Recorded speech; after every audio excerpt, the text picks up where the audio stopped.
দেশনেত্রী বেগম খালেদা জিয়ার মুক্তির দাবিতে কিশোরগঞ্জ জেলা বিএনপির উদ্যোগে আজকের এই বিশাল সমাবেশের সম্মানিত সভাপতি উপস্থিত আজকের এই অনুষ্ঠানের প্রধান বক্তা কেন্দ্রীয় বিএনপির সহ সাংগঠনিক সম্পাদক ময়মনসিংহ বিভাগ আব্দুল ওয়াহাব আকন্দ, উপস্থিত কিশোরগঞ্জ জেলা বিএনপির দুইবারের সাধারণ সম্পাদক জনাব মাজুল ইসলাম সহ জেলা বিএনপির সিনিয়র নেতৃবৃন্দ, যুব দলের নেতৃবৃন্দ, স্বেচ্ছাসেবক দলের নেতৃবৃন্দ, ছাত্র দল সহ সকল অঙ্গ সংগঠনের নেতৃবৃন্দ।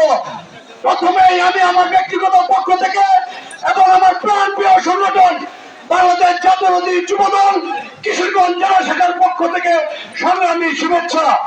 প্রিয় ভাইরা, বক্তব্য দিব না, এই ঝড় বৃষ্টি উপেক্ষা করে কিশোরগঞ্জের প্রত্যেকটি থানা থেকে যারা মিছিল নিয়ে আসছেন তাদেরকে অন্তরের অন্তঃস্থল থেকে সংগ্রামী শুভেচ্ছা জানাচ্ছি। প্রিয় ভাইরা, আপনারা জানেন এই অবৈধ সরকার দেশনেত্রী বেগম খালেদা জিয়াকে ভয় পায়।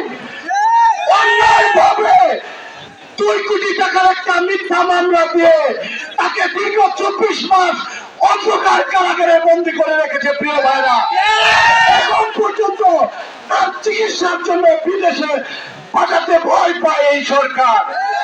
আমরা শেখ হাসিনার কাছে আর কোনো দাবি করব না।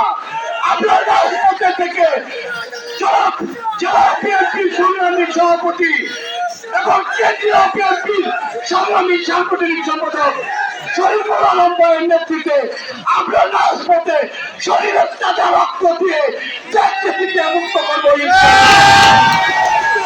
সংগ্রামী শুভেচ্ছা জানিয়ে আমি আমার বক্তব্য শেষ করছি।